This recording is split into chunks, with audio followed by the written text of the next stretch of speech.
It's Halloween, so what better way to celebrate than to make some spooky decorations? Today on Tiny Bites, we are making a spooky decoration that'll go on any cake or even cupcake. We're making mummy cupcakes. So before we get started, there's a lot of decoration involved, which means a lot of different elements and different tools. So here's a list of things you need. So although you don't need the exact numbers for each of these tips, it is important that you have a much smaller round tip and kind of like a medium tip, close to the sizes that I have listed. So the first thing I like to do to my cupcakes before I even start decorating with a mummy is to just add a little color on the edge. So I'm just gonna add some sprinkles to the very edge of my cupcakes. The mummy is almost completely white, so it's nice to add like a little something for color. You can use any sprinkles here. If you have special Halloween ones, use those. So what we're building is the head of a mummy and then a couple hands sticking out to look intimidating, obviously. But we're not building the whole mummy body. So really you're just imagining, just picture the head of the mummy and then we're gonna make some claws. So in your piping bag, you are going to use white frosting. It's a mummy, so they have these white bandages on, right? So your first tip is the medium round tip. That's what we're gonna build the body out of. Positioning is really important. I'm holding my piping bag perpendicular to the surface of the cupcake.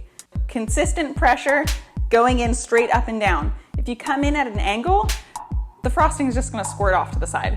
You want to build something upright. We're trying to build vertically here.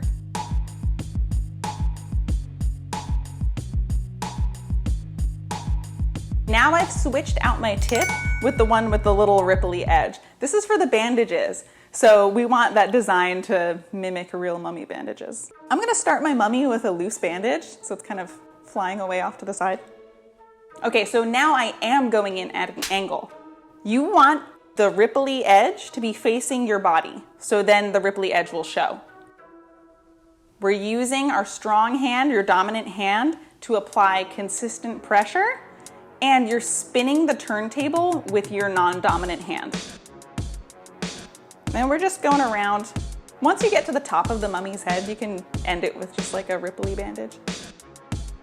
The next thing I want to make is a spot for the eyes. I want the mummy to look like he's peeking out through his bandages. Now, if you have one, a coupler is really useful on a piping bag. If you're using one color frosting and you just need to switch out the different shapes, this allows you to do that with very little mess and also really fast. Awesome, that looks great. So now I want to make the little hands. These aren't going to look like much at first. It's really the fingertips that show you that they're hands, but just hang in there. Hang with me. So I'm switching back to my wider round tip. You are putting a hand on either side of the face, just like a little ball. You're still building vertically though, so the idea is to build up. I told you, they don't look like much until you put the fingers on. But now we're gonna put the fingers on, and we're gonna make the eyeballs. So switch to the small round tip. Okay, so it's all in the details. Now we're gonna make the fingertips. So the important thing with this is that you start with the small round tip slightly beneath the surface of the frosting. Apply light pressure and then halfway stop pressure and just pull away. That'll make it look like a point. Once you get pretty good at this, you can curve them a little bit so they look like claws. So the eyes, I'm gonna hold my bag facing straight at the mummy's head. And these are really like bug eyes, you know, like really shocked. The finishing touch is the pupils. So now it's time for your chocolate bag. The trick with this is that it needs to be liquid, so it needs to flow very easily, and you need to trim the end as a very small hole. If it's too big, the chocolate's just gonna flow out. And what you want are very small pupils. Oh God, okay, that one was a little runny. If you're unhappy with something on your cupcake, if you're unhappy with the way the frosting came out, or in my case, how the pupils came out, you can always fix it. But what you need to do is put it in the fridge. So I'm gonna chill it down. That way the pupils, the chocolate, once it's cold, I'll be able to just flick them off. All right, I love my mummy. My mummy is spooky and super scary, but I don't like his pupils. So he's come out of the fridge, and now I'm gonna fix the pupils. I'm gonna poke out his pupils with a very sharp knife. You have to make sure that it's a sharp tip. So it can be a very small paring knife. It can even be a toothpick.